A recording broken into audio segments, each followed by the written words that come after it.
اے جنوں اور انسانوں کی جماعت، کیا تمہارے پاس تم ہی میں سے رسول نہیں آئے تھے جو تمہیں میرے احکام سناتے تھے اور تمہیں ڈراتے تھے اس دن کی ملاقات سے؟ ناظرین، یہ آیت اس بات کی واضح دلیل ہے کہ جس طرح بنی نوع انسان میں پیغمبر مبعوث کیے گئے، اسی طرح قوم جنات میں بھی انہی میں سے نبی بھیجے گئے۔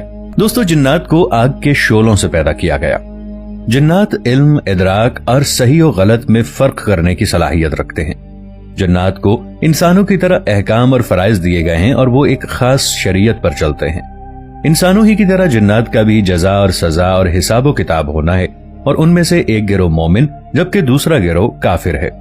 حضرت آدم علیہ السلام کی پیدائش سے 40,000 سال قبل ابو الجنات سموم کو پیدا فرمایا گیا۔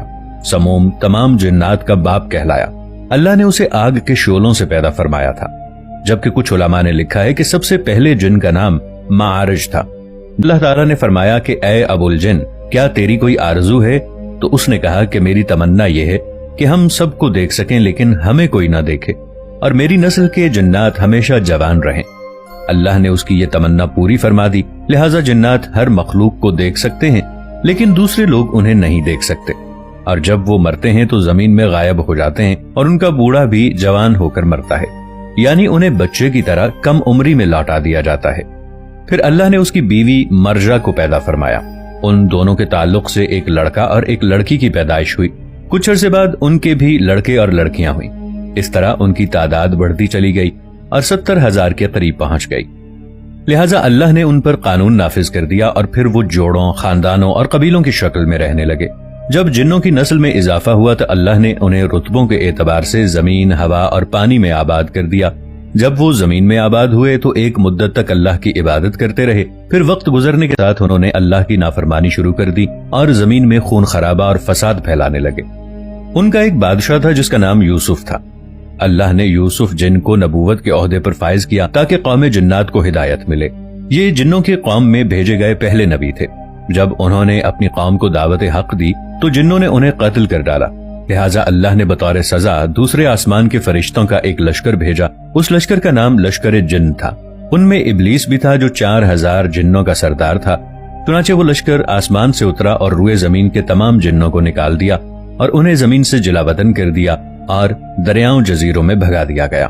جبکہ کچھ مفسرین یوسف جن کو نبی نہیں مانتے بلکہ صرف بادشاہ قرار دیتے ہیں۔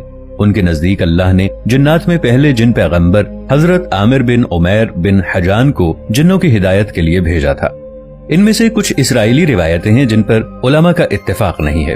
یہ جن پیغمبر تھے لیکن کچھ ہی عرصے میں جنات نے انہیں شہید کر دیا۔ اللہ نے دوسرے جن پیغمبر کو بھیجا جن کا نام سعد بن مالک بن الحجام تھا۔ ان کو جنات کی ہدایت کے لیے بھیجا گیا تھا لیکن انہیں بھی جنات نے شہید کر ڈالا۔ یہ سلسلہ 800 برس تک جاری رہا۔ ان پر بلیقا، چل پانیز، جان اور کئی جن پیغمبر مبعوث کیے گئے۔ اس دوران انہوں نے 800 سے زائد پیغمبروں کو شہید کیا۔ اس کے بعد اللہ نے قوم جنات پر عذاب نازل فرما دیا، اور جب ان پر قہر نازل ہوا تو زمین کا بڑا حصہ ان سے صاف کر دیا گیا۔ ان میں سے چند اطاعت گزار جن بچ گئے جو غاروں، پہاڑوں اور سمندروں میں چلے گئے۔ جنات سے جنگ کے بعد عزازیل نے اللہ سے التجا کی کہ اسے زمین میں ہی رہنے دیا جائے، لہٰذا وہ یہاں آباد ہو گیا اور اس کی نسل خوب پھلی پھولی۔ اس کی کثرت عبادت کی وجہ سے اسے 7 آسمان اور جنت میں بھی جانے کی اجازت مل گئی۔ پھر ابلیس نے روئے زمین کے جنات کو اپنے ساتھ ملانا شروع کر دیا۔ جنات کے 4 قبیلوں نے ابلیس کے ہاتھوں پر بیعت کر لی جن کا نام کھن، دام، ممتاز اور مرامت تھا، جبکہ جنات کے 2 قبیلوں نے ابلیس کے راستے پر چلنے سے انکار کر دیا جس کا نام بسم اللہ اور ظافر تھا۔ جبکہ کچھ مورخین نے لکھا ہے کہ عزازیل بھی جنات ہی کے قبیلے سے تعلق رکھتا ہے۔ اس نے جنات کے قبیلے بلوجان کی ایک لڑکی سے شادی کی اور اللہ نے عزازیل کو ہزاروں بیٹوں اور بیٹیوں سے نوازا۔ جب سارے سرکش جنات ختم کر دیے گئے تو وہ وقت حضرت آدم علیہ السلام کی پیدائش کا وقت تھا۔ پھر اللہ نے فرمایا، میں زمین میں اپنا نائب بنانے والا ہوں جو انسان ہوگا۔ حضرت آدم علیہ السلام کے اس دنیا میں تشریف لانے کے بعد جنات میں کوئی نبی نہیں بھیجے گئے۔ اس زمانے میں جنات کو ان پیغمبروں کی پیروی کا حکم تھا جو انسانوں کے درمیان مبعوث ہوتے تھے، لیکن جنات کی شرانگیزی اور فساد بڑھتے چلے گئے، یہاں تک کہ اللہ کے پیغمبر حضرت سلیمان علیہ السلام نے ان پر قابو پایا اور انہیں دوبارہ ان ویران پہاڑوں میں جانے کا حکم دیا۔ دوستو، جب اللہ کے نبی داؤد علیہ السلام کے وارث سلیمان علیہ السلام نبی ہوئے تو اللہ کے دربار میں دعا مانگنے لگے کہ اے اللہ، مجھے وہ مرتبہ عطا فرما جو مجھ سے پہلے نہ کسی کو ملا ہو اور نہ ہی میرے بعد کسی کو ملے۔ وہ دور ایک عجیب دور تھا، لوگ جنات اور کالے جادو پر زیادہ یقین رکھتے تھے۔ اللہ نے اپنے نبی سلیمان علیہ السلام کے لیے چرند پرند ہوا جنات کو ماتحت کر دیا، تو بس اللہ کے نبی سلیمان علیہ السلام جہاں بھی کفر اور نفرت اور انسانوں پر ظلم دیکھتے تو آ کے اپنے معجزات دکھاتے، اور یوں انسان آپ کو اللہ کا نبی سمجھ کر صحیح راستے پر آ جاتے۔ اور اگر کوئی جن کسی انسان کے گروہ پر حملہ کرتا تھا، اسے نقصان پہنچاتا، تو آپ اس جن کو زنجیروں میں جکڑ دیتے اور آپ کا تخت فضا اپنے کندھوں پہ اٹھائے لیے پھرتی۔ آپ آسمانوں میں پرواز کیا کرتے۔ ایک دن آپ ویسے ہی آسمان میں پرواز کر رہے تھے، اتنے میں ایک جن آ کے آپ سے کہنے لگا کہ اے اللہ کے نبی، زمین پر بابل کے پاس جنات کا ایک گروہ انسانوں پر ظلم کرتا ہے، اور وہاں کے جن انسانوں میں حلول کرتے ہیں اور پھر انسانوں کو تکلیف دے کے یہ منواتے ہیں کہ ان کے پاس غیب کا علم ہے، اور یوں انسی صراط مستقیم سے ہٹ رہے ہیں۔ جیسے ہی اللہ کے نبی سلیمان علیہ السلام نے اس بات کو سنا تو اپنے آپ تخت کو بابل کی طرف موڑتے ہیں اور اس گروہ کے پاس آ کر کہتے ہیں کہ اے تکبر میں رہنے والو، اللہ سے ڈرو۔ وہ جنات کا گروہ حضرت سلیمان علیہ السلام کی طاقت سے ناواقف تھا۔ ان میں سے ایک جن لیاب کہنے لگا، ہم کسی سے نہیں ڈرتے اور ہم اپنی مرضی چلاتے ہیں۔ اور اس کے قبائل کے کچھ جن حضرت سلیمان علیہ السلام کے تخت کے چاروں طرف سے آ جاتے ہیں اور کہتے ہیں کہ اگر آپ واقعی سچے ہیں تو ہمیں قید کر کے دکھا دیجئے۔ بس اللہ کے نبی سلیمان علیہ السلام جیسے ہی اپنا عصا مبارک ان جنات کی طرف کرتے ہیں تو ہوا اور مٹی کا ایک عجیب طوفان اٹھتا ہے اور زمین کو چیر کے لاہا نکلتا ہے اور زنجیروں میں تبدیل ہو جاتا ہے۔ وہ زنجیریں ہر اس جن کی گردن پر آ پڑتی ہیں اور وہ تمام کے تمام جن زمیں بوس ہو جاتے ہیں، اور اللہ کے نبی سلیمان علیہ السلام کے قدموں میں گر کے کہتے ہیں کہ آپ کون ہیں؟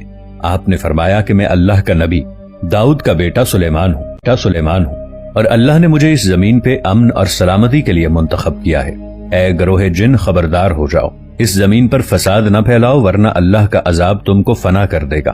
یوں وہ سارا گروہ حضرت سلیمان علیہ السلام کی نبوت اور اللہ کی وحدانیت کو تسلیم کرتا ہے، اور پھر سب کے سب امن، محبت اور سکون کے ساتھ زندگی بسر کرتے ہیں اور وعدہ کرتے ہیں کہ کبھی بھی کسی بھی انسان کو تکلیف نہیں پہنچائیں گے۔ ناظرین، ملک شام میں جس جگہ حضرت موسیٰ علیہ السلام کا خیمہ گاڑا گیا تھا، ٹھیک اسی جگہ حضرت داؤد علیہ السلام نے بیت المقدس کی بنیاد رکھی، مگر عمارت پوری ہونے سے قبل ہی حضرت داؤد علیہ السلام کی وفات کا وقت آن پہنچا، اور آپ نے اپنے فرزند حضرت سلیمان علیہ السلام کو اس عمارت کی تکمیل کی وصیت فرمائی۔ چنانچہ حضرت سلیمان علیہ السلام نے جنوں کے جماعت کو اس کام پر لگا دیا اور عمارت کی تعمیر ہوتی رہی۔ جنات کی طبیعت میں سرکشی غالب تھی۔ حضرت سلیمان علیہ السلام کے خوف سے جنات کام کیا کرتے تھے۔ اگر ان کی وفات کا جنات کو علم ہو جاتا تو فوراً کام چھوڑ بیٹھتے اور تعمیر بیچ میں رہ جاتی، یہاں تک کہ آپ کی وفات کا وقت بھی قریب آ گیا اور عمارت ابھی مکمل نہ ہو سکی تو آپ نے یہ دعا مانگی کہ الہی میری موت جنوں کی جماعت پر ظاہر نہ ہونے پائے تاکہ وہ برابر عمارت کی تکمیل میں مصروف رہیں، اور ان سبھی کا علم غیب کا جو دعویٰ ہے وہ بھی باطل ٹھہر جائے۔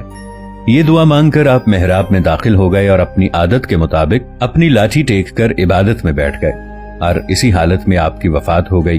مگر جن مزدور یہ سمجھ کر کہ آپ زندہ ہیں برابر کام کرنے میں مصروف رہے، اور عرصہ دراز تک آپ کا اس حالت میں رہنا جنوں کے گروہ کے لیے کچھ باعث حیرت اس لیے نہیں ہوا کہ وہ بارہا دیکھ چکے تھے کہ آپ ایک ماہ بلکہ کبھی کبھی دو ماہ برابر عبادت میں رہا کرتے تھے، یہاں تک کہ بحکم الہی دیمک نے آپ کے عصا کو کھا لیا اور عصا گر جانے سے آپ کا جسم مبارک زمین پر آ گیا، اور اس وقت جنوں کی جماعت اور تمام انسانوں کو پتہ چلا کہ آپ کی وفات ہو گئی ہے۔ قرآن مجید میں اللہ تعالیٰ نے اس واقعے کو ان الفاظ میں بیان فرمایا ہے، پھر جب ہم نے یعنی حضرت سلیمان علیہ السلام پر موت کا حکم بھیجا تو جنوں کو ان کی موت دیمک ہی نے بتائی جو ان کے عصا کو کھا رہی تھی۔ پھر جب حضرت سلیمان علیہ السلام زمین پر آ گئے تو جنات کی حقیقت کھل گئی۔ اگر وہ غیب جانتے ہوتے تو وہ اس ذلت کے عذاب میں اتنی دیر تک نہ پڑے رہتے۔ دوستو، ویڈیو اچھی لگے تو اسے لائک اور شیئر ضرور کیجیے گا، چینل کو سبسکرائب کر لیجیے گا۔ ملیں گے ایک نئی ویڈیو کے ساتھ، تب تک کے لیے